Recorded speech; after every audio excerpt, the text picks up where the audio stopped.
Hello everyone, I welcome you all once again to my education channel Prabhavi education hub. सबका स्वागत है।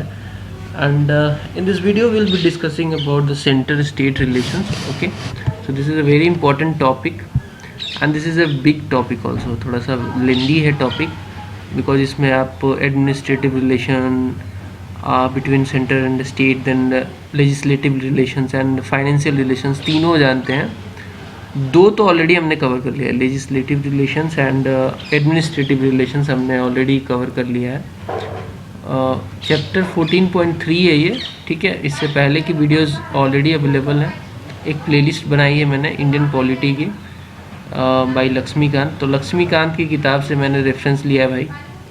This is a very important book and this is if you are preparing for UPSC examination, everybody knows, those who are basically knowing about the civil services and UPSC, everybody knows about this book. This is a very important book and पढ़ना ही पढ़ना है इसको। कई लोग कहते हैं 20 बार पढ़ता हूँ मैं, कई लोग कहते हैं 30 बार पढ़ता हूँ। भाई मैं ऐसे नोट्स बना रहा हूँ कि आपको मतलब जल्दी से जल्दी रिवाइज हो जाए आपका कंटेंट, तो आप 20, 30 या 50 बार भी रिवाइज कर सको। देखो, revision is very important. Revision is the ultimate way to the success, I think so. Hard work ठीक है, करते रहो, बट रिवाइज करना बहुत ज़रूरी है।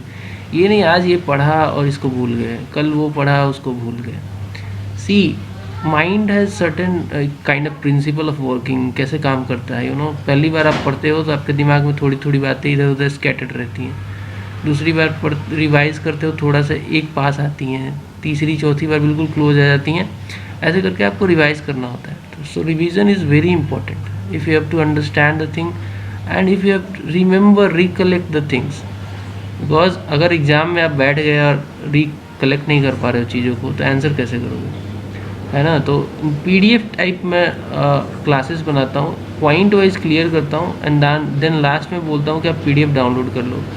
कंप्लीट कोर्स हो जाएगा, PDF मैं प्रोवाइड कर दूंगा। बिकॉज PDF में पहले बनाता हूँ देन क्लास लेता हूँ, तो जब तक कंप्लीट नहीं होगा तब तक मैं PDF प्रोवाइड नहीं कर सकता। तो लास्ट में आपको PDF मिल जाएगा। बहुत जल्दी कवर कर दूंगा इसको, 15 से 20 दिन का टारगेट लिया है और कोशिश तो कर रहा हूँ जल्दी से जल्दी कवर कर दूँ। थोड़ा सा टाइम कई बार नहीं मिलता है, that is different thing, but dedication is there. तो चैनल पे नए हैं तो सब्सक्राइब कर लेना भाई and please also press the bell icon so that you can get the notification whenever I upload the video. और काफ़ी अच्छा लगता है if you comment, rate, review करते हो, कमेंट करते हो, बहुत अच्छा लगता है, सही में दिल खुश हो जाता है and that is the reward for which I am working. और चाहता हूँ कि लोग बाद में बोले कि सर आपके नोट्स की वजह से मेरा सिलेक्शन हो गया। This is the this is the ultimate target of mine कि लोग ऐसे बोले। सो ये इतना आसान नहीं है, इसके लिए बहुत ही मेहनत करना पड़ता है एंड बहुत ज़्यादा इम्पोर्टेंट कंटेंट डालना होता है सो दैट कुछ छूटे भी ना और बहुत ही ब्रीफ हो, बहुत अच्छे से तैयार हो। एनीवे, बढ़ते हैं क्लास की तरफ। बहुत कुछ बोल दिया मैंने, टाइम आपका वेस्ट हुआ होगा आई थिंक, बट इसको गाइडेंस की तरह लेना। देखिए, अब हम लोग बेसिकली फाइनेंशियल रिलेशन डिस्कस कर रहे हैं, ठीक है। Financial relation between hmm, between centre and state, ठीक है। Financial relation we are going to discuss. So financial relation अगर बात करें तो देखिए, हर चीज़ का कहीं ना कहीं कॉन्स्टिट्यूशन में मेंशन है। कॉन्स्टिट्यूशन में हर चीज़ का मेंशन है, चाहे एडमिनिस्ट्रेटिव रिलेशन हो, फाइनेंशियल रिलेशन हो, सिटीजनशिप हो, कुछ भी हो, एक रेंज है आर्टिकल्स का जिसमें वो डील करते हैं, उनको डील किया गया है, उनके प्रोविजंस हैं। तो फाइनेंशियल रिलेशन जो है सेंटर एंड स्टेट रिलेशन के, वो आर्टिकल 268 से लेकर 293 के बीच में रखा गया और इनको पार्ट 12 में रखा गया, पार्ट 12 ऐसे लिखा हुआ है, ठीक है। तो ये एक जानकारी है, फैक्ट है, you have to remember. And कुछ अदर प्रोविजंस में ऑल्सो इनको रखा गया है जो कि हम लोग देख लेंगे, ठीक है। नेक्स्ट पॉइंट है एलोकेशन ऑफ टैक्सिंग पावर्स। अब देखिए, टैक्सेस जो है ना मेजर सोर्सेस हैं, टैक्सेस जो है मेजर सोर्स हैं सेंटर एंड स्टेट के रेवेन्यू का, ठीक है। दो तरीके के सोर्स हो सकते हैं, tax source and non tax source. हम यहाँ पे अभी फ़िलहाल टैक्सिंग पावर की बात कर रहे हैं, मतलब टैक्स सोर्स की बात कर रहे हैं, जो कि रेवेन्यू जनरेशन का मीन है for the centre and state both. दोनों को यहाँ पे पावर है, सेंटर और स्टेट को दोनों को पावर है बट सर्टेन फील्ड में पावर है, उनके ही फील्ड में सर्टेन फील्ड में पावर है, वो जान लेते हैं कहाँ कहाँ वो टैक्स कलेक्ट कर सकते हैं।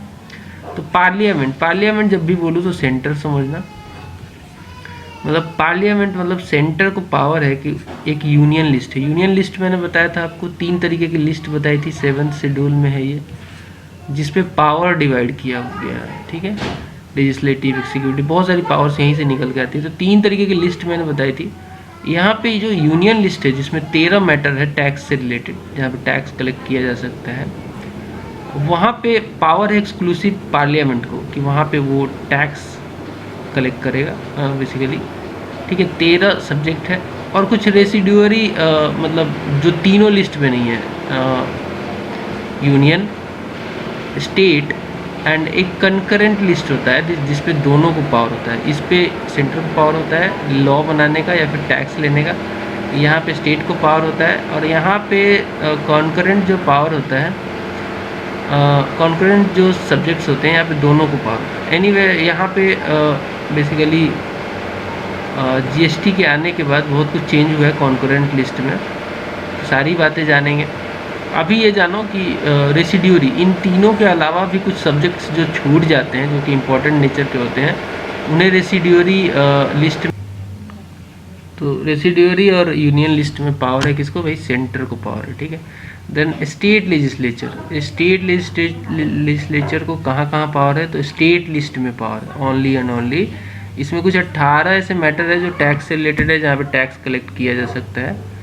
तो स्टेट लेजिस्लेचर, स्टेट लिस्ट बड़ा ही सिंपल है, जैसे parliament, union list, residuary and law भी बनाने का पिछले वीडियो में बताया था कि यूनियन लिस्ट पे ही लॉ बना सकती है पार्लियामेंट, और बाकी भी एग्जेम्पशंस है पार्लियामेंट को तो बहुत सारे पावर हैं, तो कई बार तो वो स्टेट के भी मैटर पे बना देती है जब राज्यसभा पास करती है। यानी वो डिफरेंट क्लास था। यहाँ पे मैं बता रहा हूँ कि याद करने का सिंपल तरीका, जहाँ पे पार्लियामेंट आता है यूनियन पे तो लॉ बनाता ही है, रेसिड्यूरी पे भी लॉ बनाता है, तो टैक्स भी यहाँ पे ले सकता है।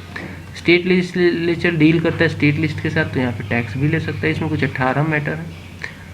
There is no provision for the tax entries in the concurrent list but except one an exemption, that is respect to the goods and service tax, जहाँ पे टैक्स लिया जा सकता है बाई एन एक्ट। अब देखिए एक बात इम्पोर्टेंट है, टैक्स तभी लिया जा सकता है जब कोई इस पर एक्ट बनाया जाए, कोई लॉ बनाया जाए। बिना लॉ के टैक्स नहीं लिया जा सकता है, मतलब उसके लिए एक एक्ट पास करना होता है, और चाहे सेंटर हो तो सेंटर अपने पार्लियामेंट में एक्ट पास करे, जैसे इनकम टैक्स एक्ट है, तो उस एक्ट के प्रोविजंस के द्वारा आपसे टैक्स लिया जाता है, ठीक है। मतलब अगर टैक्स लेना है तो एक्ट ज़रूरी है, तो ये बात है।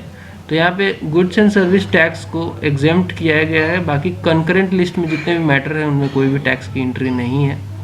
101 जो अमेंडमेंट हुआ था जो कि गुड्स एंड सर्विस टैक्स के लिए अमेंडमेंट है, ये 2016 में आया था, ये उसने एक एग्जेम्पशन दिया कि भाई गुड्स एंड सर्विस टैक्स को ऐड किया जाएगा, बेसिकली कॉन्करेंट लिस्ट का ये पार्ट है। और यहाँ पे पार्लियामेंट और स्टेट लेजिस्लेचर दोनों को पावर दिया जाएगा कि भाई आप लोग यहाँ पे एक्ट बना के टैक्स कलेक्ट कर सकते हैं अकॉर्डिंग टू द प्रोविजंस, ठीक है।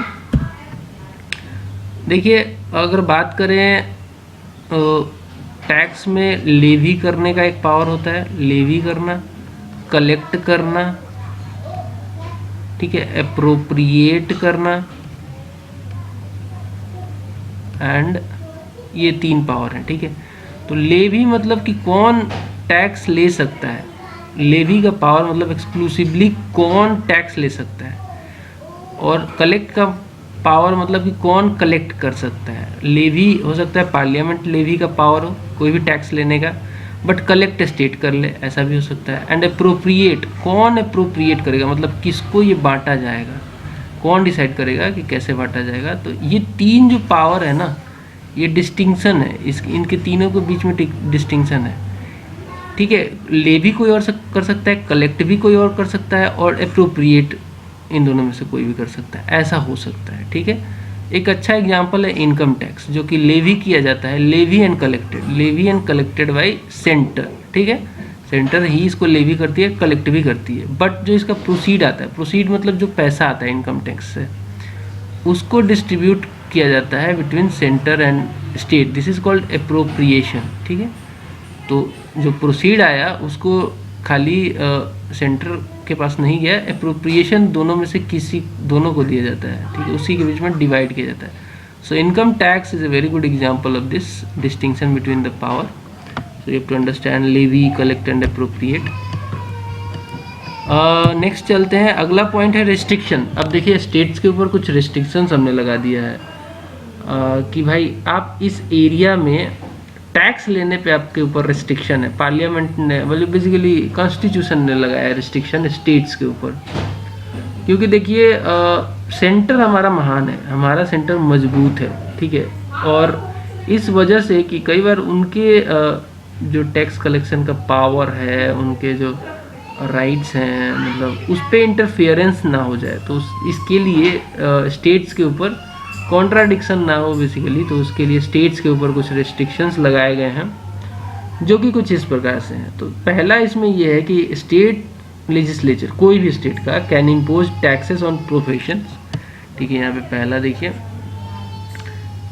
एनी स्टेट लेजिस्लेशन, कोई भी हो, चाहे यूपी का हो, बिहार का हो, कहीं का भी हो, वो टैक्स इम्पोज कर सकता है on the professions, trades, callings and employments, but there must be it should not exceed 2500 per annum. ये क्या है भाई, ये कौन सा तमाशा है? अब देखिए professions, trades, callings and employment से क्या समझते हैं? देखिए प्रोफेशंस का मतलब ये होता है कि मान लीजिए कोई सीए है बाय प्रोफेशन, चार्टर अकाउंटेंट है बाय प्रोफेशन, चाहे कोई आर्किटेक्ट है, ठीक है, आर्किटेक्ट है, मतलब कि वो डिज़ाइन करता है हाउसेस वगैरह, आर्किटेक्ट का काम करता है, ठीक है, जो भी है, बिल्डिंग्स वगैरह को डिज़ाइन करता है. सीए और आर्किटेक्ट ये सब प्रोफेशंस है, वो चाहे प्रोफेशंस से अपनी इनकम करें या ना करें, इनके पास ये प्रोफेशन है तो इनसे टैक्स लिया जाएगा स्टेट के द्वारा, ठीक है. स्टेट टैक्स ले सकती है, ठीक है, स्टेट के डिस्क्रिप्शन के ऊपर है, स्टेट टैक्स ले सकती है, बट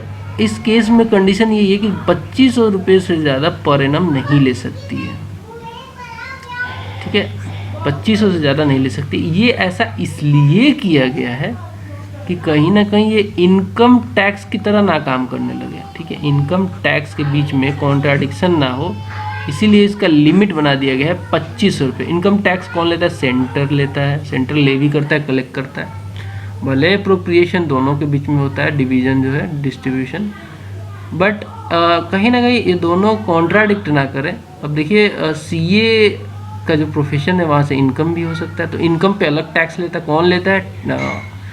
सेंटर लेता है, बट एक प्रोफेशन भी है वो, ठीक है. वैसे ही अगर इस पर कोई लिमिट ना रखी जाए तो इस पर इनकम टैक्स की तरह इसको लेना शुरू कर देगी स्टेट. तो एक रिस्ट्रिक्शन लगाया गया कि भाई आप 2500 ही लो, इससे ज़्यादा आप नहीं ले सकते taxes on profession, trades, callings, employments etcetera. Next they are also, state legislature की बात कर रहा हूँ यहाँ पे, नेक्स्ट, ठीक है. नेक्स्ट है state legislature are also prohibited to impose taxes on the supply of goods और सर्विसेज. तो गुड्स और सर्विसेज की सप्लाई जहाँ पे होती है उनमें भी 2 कंडीशन है, अब कंडीशन जान लेंगे.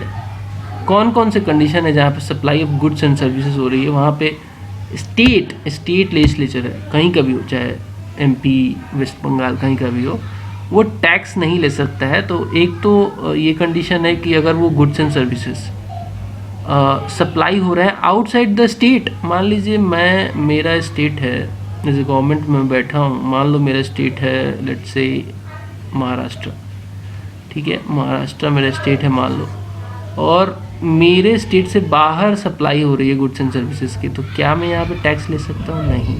सो this is also prohibited, this is not allowed, ठीक है, टैक्स इन पे मैं नहीं ले सकता. दूसरा कंडीशन ये है कि मान लो मैं महाराष्ट्र हूँ और supply of goods and services हुआ है, मतलब एक्सचेंज सप्लाई हो रहा है गुड्स एंड सर्विसेज का,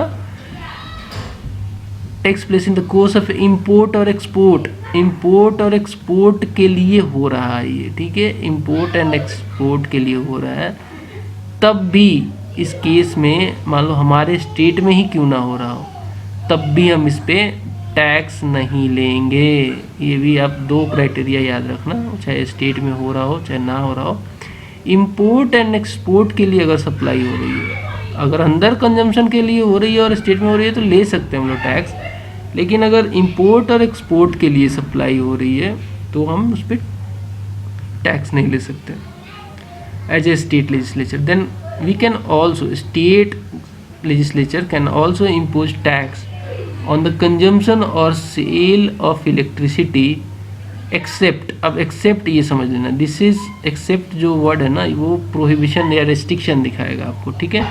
तो यहाँ पे अब एक्सेप्ट पे फोकस करो। देखिए स्टेट लेजिस्लेचर कंजम्पशन या सेल पे, नॉर्मल सेल या कंजम्पशन पे इलेक्ट्रिसिटी के ले सकती है टैक्स, लेकिन कुछ एग्जेम्पशंस है वो जान लीजिए। पहला एग्जेम्पशन जो है कि भाई अगर कंजम्पशन या फिर सेल होता है इलेक्ट्रिसिटी बाय सेंटर, सेंटर ही कंजम्पशन होती है या फिर सेंटर को ही सेल किया जाता है इलेक्ट्रिसिटी, तो उस पर टैक्स नहीं लिया जाएगा स्टेट के द्वारा। ये भी दिखाता है सेंटर हमारा मजबूत है। तो आप ढूंढोगे तो बहुत सारे प्रोविज़न मिलेंगे जो कि दिखाते हैं कि हम यूनिटरी बायस हैं, सेंटर हमारा स्ट्रांग है। रेलवे के लिए अगर इलेक्ट्रिसिटी खर्च हो रही है, इसके मेंटेनेंस, इसके ऑपरेशन, इसके तमाम चीज़ों के लिए स्टेट, किसी भी स्टेट में हो रही है। मान लो मैं महाराष्ट्र में बैठा हूँ, मेरे यहाँ लाइनें तो बिछी हैं रेलवे की, ठीक है, रेलवे का ऑपरेशन चल रहा है, इलेक्ट्रिसिटी कौन दे रहा है? भाई मैं ही दे रहा हूँ एज ए महाराष्ट्र। तो क्या मैं इस पर टैक्स इम्पोज करूँगा रेलवे पे? नहीं। क्यों? क्योंकि रेलवे किसकी प्रॉपर्टी है? सेंट्रल गवर्नमेंट की, ठीक है। ऑफ कोर्स आपकी, हमारी, सबकी है, बट स्टेट इस पे टैक्स नहीं ले सकता। तो रेलवे पे ऑपरेशन, मेंटेनेंस वगैरह में नहीं लिया जा सकता है, ये रिस्ट्रिक्शन है स्टेट के ऊपर। देन स्टेट के ऊपर एक और रिस्ट्रिक्शन है, जब भी सेंट्रल गवर्नमेंट कोई एक्ट लाकर कोई ऐसा काम कर रही है जिससे कि रेगुलेटिंग और डेवलपमेंट हो इंटर स्टेट रिवर का, और वहाँ पे वो बिजली का खपत कर रही है, ठीक है, वाटर स्टोरेज, बिजली स्टोरेज कर रही है for the purpose of inter state river और रिवर वैली डेवलपमेंट, या फिर उसके रेगुलेशन के लिए सेंटर ये काम कर रहा है। मान लो सेंटर के द्वारा कोई भी अथॉरिटी काम कर रही है ये पर्पस के लिए, inter state river and river valley development वगैरह के लिए, किसी भी स्टेट में हो रहा है। मान लो ये हो रहा है, चलो अगेन महाराष्ट्र ही लेते हैं, महाराष्ट्र में ये काम हो रहा है, तो क्या मैं एज ए महाराष्ट्र इस पर्पस के लिए इस अथॉरिटी से जो कि ये डेवलप कर रही है, इसके लिए ये बिजली ले रही है, कंजम्पशन कर रही है, सब कुछ, तो क्या मैं इस पर टैक्स लगा सकता हूँ? नहीं, ये भी नहीं हो सकता है। तो मतलब इंटर स्टेट रिवर या रिवर वैली के डेवलपमेंट के लिए, रेगुलेशन के लिए कोई भी काम हो रहा है तो वहाँ भी ये स्टेट टैक्स नहीं लगा सकती है उन अथॉरिटी को जो कि ऑथराइज है सेंटर के द्वारा ये काम करने के लिए।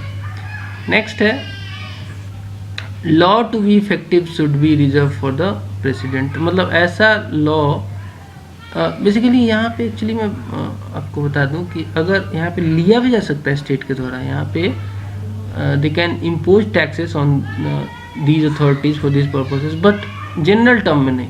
इसके लिए वो लॉ बनाएंगे एंड लॉ वो जाएगा, should be reserve for the president consideration, and उनका एसेंट चाहिए, यहाँ पे उनकी सहमति चाहिए, तभी इस पे वो टैक्स भी ले सकते हैं। सो दे कैन, यहाँ पे लिख लो, they can also tax these things, but on the, ये लॉ बना के और उसको बेसिकली रिजर्व करना पड़ेगा प्रेसिडेंट के कंसिडरेशन, एंड वहाँ से एसेंट आना चाहिए, तभी इस पे टैक्स ले सकती है, अदरवाइज टैक्स नहीं ले सकती। ये भाई ये एग्जेम्पशन है, ये कुछ रिस्ट्रिक्शंस हैं स्टेट्स के ऊपर। आगे बढ़ूँगा, अब बात करेंगे, अब तो हमने टैक्सेशन का पावर देख लिया, रेस्ट्रिक्शन देख लिया स्टेट्स के ऊपर, आर्टिकल्स जान लिए, सब कुछ हम समझ गए। अब भैया बटता कैसे है ये? मान लो ये तो पावर्स हो गई, अब इन्होंने कलेक्ट कर लिया, टैक्स के द्वारा रेवेन्यू जनरेट हो गया, टैक्स रेवेन्यू अब सेंटर के पास भी है, स्टेट के पास भी है, तो डिस्ट्रीब्यूशन कैसे होगा? डिस्ट्रीब्यूशन का भी तो कुछ प्रोसीजर होना चाहिए। इसके लिए हैं कुछ आर्टिकल्स, इन आर्टिकल्स को समझो। पहला आर्टिकल, अब पहले, इससे पहले थोड़ा बैकग्राउंड देखो, जो डिस्ट्रीब्यूशन ऑफ टैक्स रेवेन्यू में जो चेंजेस आया ना, वो बहुत बड़ा चेंज आया है। 80th अमेंडमेंट जो कि 2000 में हुआ था, और एक और अमेंडमेंट हुआ था 101 अमेंडमेंट। तो पहले हम जानते हैं 80th अमेंडमेंट क्या था, 2000 में आया था। ये अमेंडमेंट इसलिए किया गया था ताकि उस समय 10th फाइनेंस कमीशन आई थी और उन्होंने रिकमेंड किया था देखिए फाइनेंस कमीशन का गठन होता है प्रेसिडेंट के द्वारा एवरी 5 ईयर या फिर उससे पहले भी किया जा सकता है। वो इसलिए बैठती है फाइनेंस कमीशन ताकि वो मेथड बताए, मेथडोलॉजी बताए कि किस प्रकार से कैसे लॉजिक, किस लॉजिक पे जो रेवेन्यू है वो डिवाइड होगा स्टेट्स और सेंटर के बीच में। ठीक है, तो ये बात समझ लो अभी यहाँ पे बैकग्राउंड के तौर पे, हालांकि इसका क्लास सेपरेट है, मैं बताऊँगा।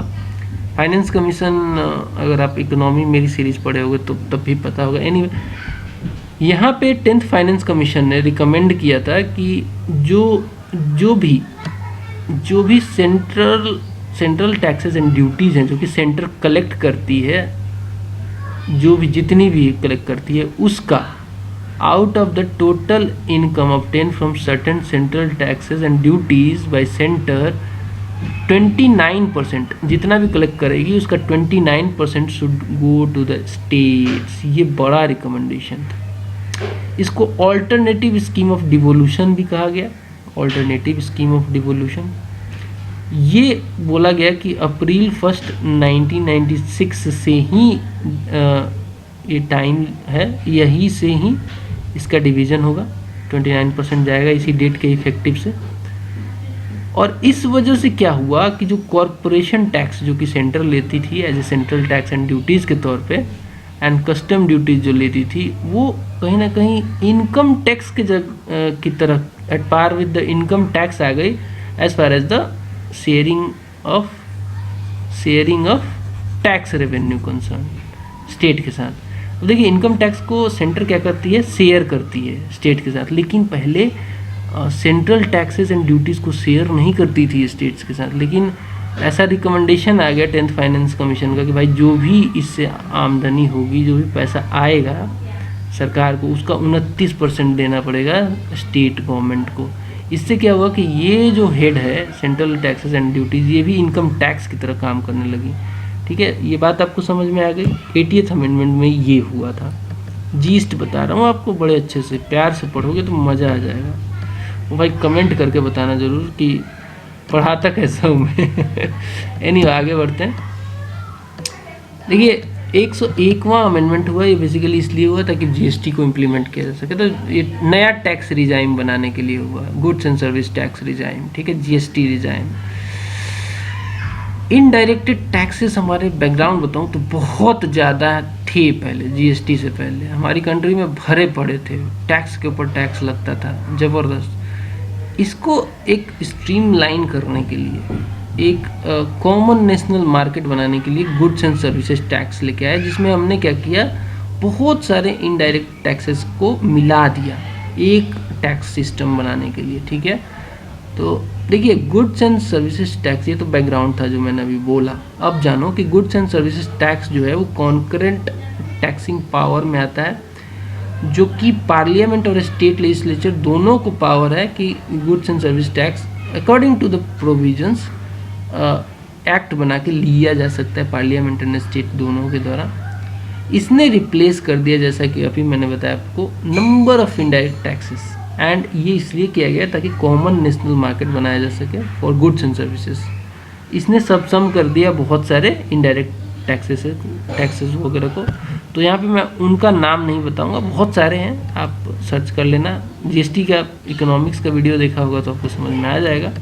बहुत सारे टैक्सेस को मिला दिया, 1000 टैक्सेस थी, बहुत सारी थी बेसिकली, उनको मिला के अभी goods and service tax uniform बना दिया, सिंगल कंट्री सिंगल टैक्स ऐसे करके इसका नारा भी है। ठीक है, आगे बढ़ते हैं। इस अमेंडमेंट ने 101 अमेंडमेंट ने डिलीट कर दिया आर्टिकल 268A को और एंट्री 92C को, जो कि यूनियन लिस्ट की पार्ट थी, और ये रिलेटेड था according to the provisions of service tax से रिलेटेड था दोनों। तो सर्विस टैक्स वाले इन दोनों प्रोविजंस को डिलीट कर दिया गया, 268A as well as entry 92। एक फैक्ट आपको याद रखना है।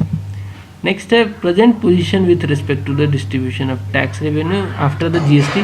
तो अभी कैसे डिस्ट्रीब्यूट करते हैं, अभी तक तो मैं बैकग्राउंड बता रहा था, अब बताऊंगा कि किस किस आर्टिकल में क्या क्या प्रोविजन है और कैसे डिस्ट्रीब्यूशन होता है टैक्स रेवेन्यू का जो कलेक्ट करते हैं हम लोग। तो taxes levied by centre but collected and appropriated by states, ये आर्टिकल 268 है। आर्टिकल 268 क्या है? It is the taxes levied by the centre but collected and appropriated by state, मतलब लेवी करने का पावर सेंटर है लेकिन कलेक्ट करती है स्टेट और बांटती भी है स्टेट ही। अब ये है क्या? Stamp duties on the bills of exchanges, bills of exchanges stamp duty, जैसे कि आप बिल्स ऑफ एक्सचेंजेस जितनी भी करते हैं उसमें स्टाम्प ड्यूटी लगती है, तो वहाँ पे जिसमें लिखा होता है ना 100 रुपीज़, ऐसा पेपर स्टाम्प ड्यूटी बनवा के लाते हो। चेक्स पे स्टाम्प ड्यूटी, प्रोमिसरी नोट्स, ठीक है, cheques, promissory notes, policies of insurance, transfer of shares and others, इन सब पे जो टैक्स लगता है ये पावर है एक्चुअली सेंटर का, लेकिन कलेक्ट एंड अप्रोप्रिएट किया जाता है स्टेट के द्वारा। एंड ये अपने आप को ही ले लेती है, जो स्टेट्स होती हैं, स्टेट्स खुद के पास ही इसका कलेक्शन रखती है, किसी के पास नहीं जाता है। तो ये 268 था। अब देखते हैं 269 क्या है। 269 जो प्रोविजंस हैं उसमें कहा जाता है कि taxes levied and collected by centre, जो टैक्सेस होंगी इसमें वो लेवी भी की जाती है, कलेक्ट भी की जाती है सेंटर के द्वारा, and assign to the state, ठीक है, but assign to the state. तो क्या क्या है वो टैक्सेस हैं जो कि सेंटर लेता है और उसका पावर है एक्सक्लूसिव, बट दे दिया जाता है स्टेट्स को, डिवाइड कर दिया जाता है स्टेट्स में। क्या क्या क्या है? तो टैक्सेस ऑन द सेल और purchase of goods other than newspaper, तो जितनी भी गुड्स परचेज या सेल होती हैं एक्सेप्ट न्यूज़पेपर, उस पर कौन कलेक्ट करता है टैक्स? तो सेंटर करता है, लेवी भी वही करता है, बट इससे जो प्रोसीड आता है उसको डिवाइड कर दिया जाता है स्टेट्स में। तो देखिए, टैक्सेस ऑन द सेल और purchase of goods other than newspaper in the course of inter state trade और कॉमर्स। तो याद रखना यहाँ पे इंटर स्टेट जो है कीवर्ड है। इंटर स्टेट मतलब एक स्टेट से दूसरे स्टेट्स, ठीक है, में जाता है तो उस पर टैक्स लिया जाता है, और कॉमर्स होता है एक स्टेट दूसरे स्टेट के बीच में, ठीक है। ट्रेड तो होता ही है, एक स्टेट से दूसरे स्टेट में तो चीज़ें आती रहती हैं, कहीं सप्लाई कुछ होता है, कहीं से कुछ आता है। Taxes on the consignment of goods in the course of inter state trade और कॉमर्स, जो भी इनसे पैसा मिलेगा proceeds do not form a part of consolidated fund of India and hence it is assign to the concern state. जिस state में ये सारी चीज़ें हुई हैं, ठीक है, उन स्टेट्स को ये दे दी जाती हैं। तो आर्टिकल 269 है ये। नेक्स्ट आता है 269A, ये एक्चुअली जीएसटी ने ऐड किया है, जीएसटी के बाद ये 269A आया है। तो levy and collection of goods and services tax in course of inter state trade और कॉमर्स, जीएसटी से रिलेटेड है ये। एंड ये लेवी एंड कलेक्ट किया जाता है सेंटर के द्वारा, बट डिवाइड कर दिया जाता है बिटवीन सेंटर स्टेट। तो यहाँ पे देखिए, सेंटर को भी मिलता है पैसा और स्टेट को भी मिलता है। बाकी दो केसेस में, दोनों केसेस में पैसा स्टेट को जा रहा था। यहाँ पे जीएसटी का जो अमाउंट होगा कलेक्टेड वो सेंटर एंड स्टेट दोनों को जाता है। ये decide according to the provisions of the parliament, parliament decide करती है, बट पार्लियामेंट को रिकमेंडेशन आता है जीएसटी काउंसिल से। अब देखिए, काउंसिल बनाया गया है जीएसटी काउंसिल, ये इसलिए बनाया गया है, देखिए कई सारे स्टेट्स हैं इस जीएसटी कलेक्शन में, सब स्टेट्स ने ज्वाइन किया हुआ है, तो कोऑपरेशन एंड कोऑर्डिनेशन बहुत इम्पोर्टेंट है between the states and centre. इसके लिए क्या है, काउंसिल बनाया गया है। काउंसिल में फाइनेंस मिनिस्टर जो होते हैं उसके हेड होते हैं जीएसटी काउंसिल के, और मीटिंग्स ऑर्गेनाइज की जाती हैं, डिफरेंट स्टेट्स के रिप्रेजेंटेटिव आते हैं यहाँ पे और डिस्कशन होता है, और उसके रिकमेंडेशन पे ही जीएसटी से रिलेटेड मैटर्स को डील किया जाता है। एनीवे, अब आगे बढ़ते हैं, नेक्स्ट आर्टिकल की बात करते हैं। नेक्स्ट आर्टिकल है 270। This is basically taxes levied and collected by the centre but distributed between the centre and states, ठीक है। तो levied and collected by the centre but distributed between the centre state, article 270 है। ये union list की हैं सारी। यहाँ पे यूनियन लिस्ट में मैंने 13 आपको आइटम्स बताए थे जहाँ पे टैक्स लिया जाता है। ये पावर है एक्चुअली सेंटर का ही, लेवी करने का, कलेक्ट करने का, बट जो प्रोसीड होता है वो डिवाइड कर दिया जाता है, डिस्ट्रीब्यूट कर दिया जाता है सेंटर और स्टेट में, दोनों को पैसा बांट दिया जाता है। लेकिन मैटर चुनती हैं, जो मैटर होता है वो यूनियन लिस्ट का मैटर होता है, except duties and taxes referred in the article 268, 269 and 269A। पहले जो बताया मैंने, उसमें जो होगा वो डेफिनेटली यहाँ पे नहीं चार्ज किया जाएगा। Then surcharges on the taxes and duties referred to in article 271। तो 271 अगला आर्टिकल है, मैं बता दूंगा, इन पे भी एग्जेम्पशन है। नेक्स्ट है any cess levied for specific purposes, तो कोई ऐसी सेस है जो कि स्पेसिफिक पर्पसेस के लिए मेंशन है, उस पर भी छूट मिलेगी, यहाँ पे लेवी नहीं कर सकता है। डिस्ट्रीब्यूशन की बात करें अगर, ये पैसा जो आता है, प्रोसीड जो आता है इस आर्टिकल के द्वारा, जो कि यूनियन लिस्ट पे जो पावर है पार्लियामेंट का अपना टैक्स लेने का, यूनियन का, सेंटर का, वो जो पैसा आता है वो डिस्ट्रीब्यूशन होता है ऑन द, उसका जो मेथडोलॉजी होता है वो प्रिस्क्राइब करते हैं president on the recommendation of finance commission. तो फाइनेंस कमीशन डिसाइड करता है कि कैसे, क्या लॉजिक होगा जिससे कि सेंटर और स्टेट के बीच में पैसे का डिस्ट्रीब्यूशन होगा, इस मेथड के द्वारा कलेक्टेड जो मनी है, प्रोसीड है, उसका। आगे बढ़ते हैं, अगला एक आर्टिकल 271 जो कि सरचार्जेस से रिलेटेड है। सरचार्जेस है क्या?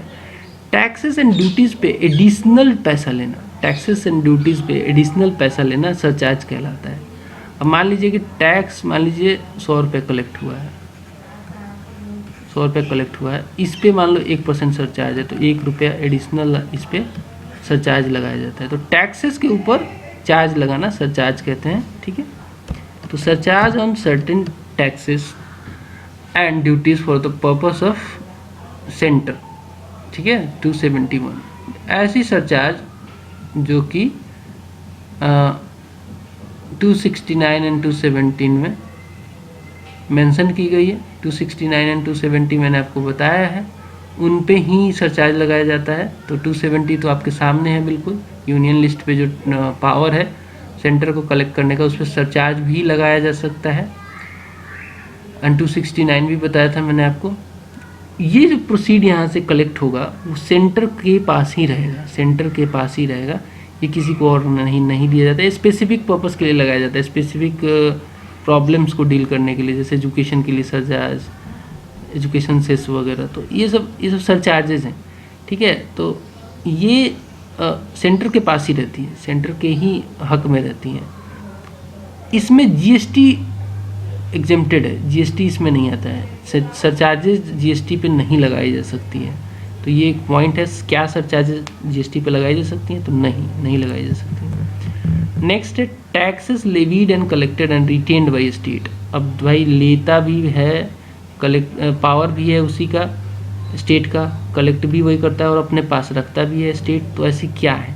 तो ये स्टेट लिस्ट में जितने सब्जेक्ट हैं जो कि फाइनेंशियल मैटर के, जहाँ पर टैक्स लिया जा सकता है, टोटल 18 नंबर की हैं, 18 हैं टोटल नंबर में।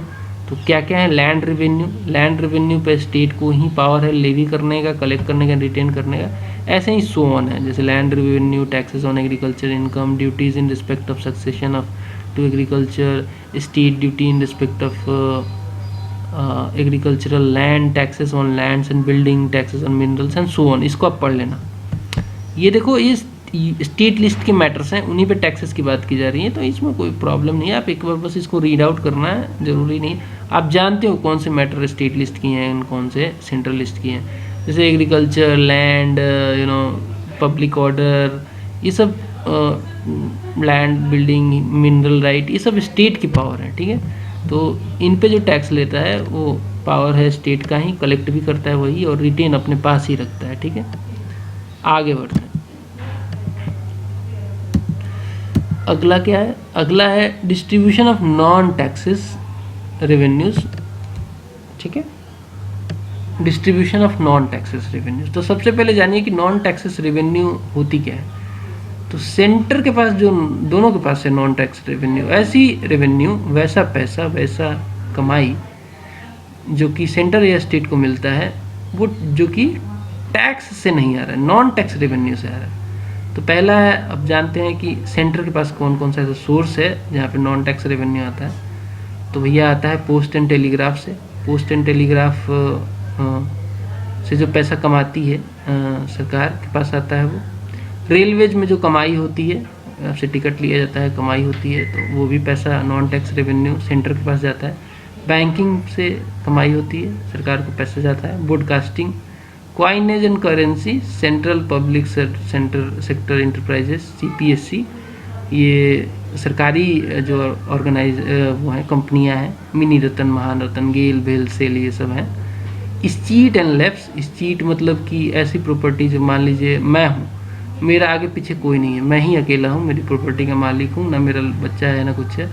मान लो कोई लीगल हायर नहीं है मैं अगर चला जाता हूँ, आई एम एक्सपायर्ड, मान लो कुछ हो गया, तो मैं ऐसे केस में मेरी प्रॉपर्टी इस चीट कहलाएगी, मतलब सरकार इसको कलेक्ट कर लेगी। तो these are the cheat and lapses. तो ये भी नॉन टैक्स रेवेन्यू की तरह काम करता है। कुछ अदर सोर्सेज हैं। अब बात करेंगे स्टेट के पास क्या क्या सोर्सेज हैं नॉन टैक्स रेवेन्यू की। तो स्टेट के पास receipt from the following from the major source of non tax revenue: irrigation, forest, fisheries, state की जो पब्लिक सेक्टर एंटरप्राइजेज हैं, escheat and lapses and so on. तो ये सारी स्टेट की कमाई है जो कि यहाँ से आती है नॉन टैक्स। ठीक है, अब बात करते हैं grant in aid to the states. State को कुछ पैसा भी मिलता है अपार्ट फ्रॉम देयर अर्निंग्स, जो वो टैक्सेस और नॉन टैक्सेस के द्वारा मिलता है। उसके अलावा भी सेंटर से पैसा आता है ग्रांट इन एड के तौर पे स्टेट्स को। लेकिन ये बेसिकली 3 तरीके की ग्रांट होती हैं, 2 तरीके की बेसिकली, स्टैट्यूटरी होती है और एक डिस्क्रिशनरी ग्रांट होती है। Statutory grants and डिस्क्रिशनल grants. तो सबसे पहले जानते हैं स्टैट्यूटरी ग्रांट्स क्या होती है, जो कि स्टेट्स को ग्रांट इन एड के तौर पे पैसा मिलता है। आर्टिकल 275 कहता है कि पैसा दिया जाएगा स्टेट्स को, वैसी स्टेट्स को जो कि नीड की होंगी, जिसमें फाइनेंशियल असिस्टेंस रिक्वायर्ड है, कंडीशन उनका ख़राब है, एंड सारे स्टेट को नहीं दिया जाएगा। तो वैसे states which are in the need of financial assistance and not to every state has to be given the grant in aid। And ये चार्ज किया जाता है, जो पैसा निकाला जाता है कंसोलिडेटेड फंड ऑफ इंडिया से निकाला जाता है। देखिए कंसोलिडेटेड फंड ऑफ इंडिया क्या है? ये एक ऐसा फंड है जो कि सरकार के पास है, और इससे पैसा निकालने पे क्या होता है कि पार्लियामेंट इसको पास करती है, वोटिंग होता है इस पर। ठीक है, इससे पैसा निकाला जाता है, तो वोटिंग होती है और तभी पैसा निकाला जाता है। तो कंसोलिडेटेड फंड ऑफ इंडिया से ही पैसा निकाल के स्टेट्स को दिया जाता है एज ए स्टैट्यूटरी ग्रांट्स। ठीक है, एवरी ईयर मिलता है। स्पेसिफिक ग्रांट्स फॉर प्रोमोटिंग, देखिए इसके अलावा एक और प्रोविज़न है आर्टिकल 275 में कि ये तो दिया ही जाएगा, वैसी स्टेट जो नीड में है, असिस्टेंस चाहिए, जिसको फाइनेंशियली वीक है, उनको दिया जाएगा। इसके अलावा कुछ ग्रांट्स दिए जाते हैं, स्पेसिफिक ग्रांट्स दिए जाते हैं शेड्यूल्ड ट्राइबल एरियाज़ को, उनके वेलफेयर के लिए, जैसे कि आसाम में है, अरे उनका लेवल ऑफ एडमिनिस्ट्रेशन रेज करने के लिए शेड्यूल्ड एरियाज़ वगैरह को, including the state of Assam. और ये जो पैसा जाता है ये हमेशा याद रखना, on the recommendation of finance commission. Finance commission recommend करती है कि इतना पैसा इस स्टेट को जाना चाहिए as a grant in aid, और उस पर ही उसी रिकमेंडेशन को बेसिकली फॉलो करके पैसा दिया जाता है इस प्रोसीजर से। ठीक है, आगे बढ़ते हैं। अब स्टैट्यूटरी तो हमने कर लिया, अब डिस्क्रिशनरी ग्रांट्स जानते हैं क्या है। डिस्क्रिशनरी ग्रांट्स आर्टिकल 282 में है इसका प्रोविज़न। इसमें ये है कि दोनों स्टेट एंड सेंटर दोनों पैसा दे सकती हैं ऑन द डिस्क्रिशन, अपने हिसाब से दे सकती हैं पब्लिक पर्पस के लिए। सेंटर जब स्टेट को पैसा देती है तो 2 पर्पस होता है। सेंटर जब स्टेट को डिस्क्रिशनरी मतलब अपनी मर्जी से पैसा देती है, और इसमें कंसोलिडेटेड फंड से नहीं होता जाता है, तो ये एक मर्जी है, जिसको चाहे उसको दे सकती है सेंटर। तो यहाँ पे 2 पर्पस के लिए दिया जाता है सेंटर को स्टेट के द्वारा। सेंटर देती है स्टेट को, 2 पर्पस होता है।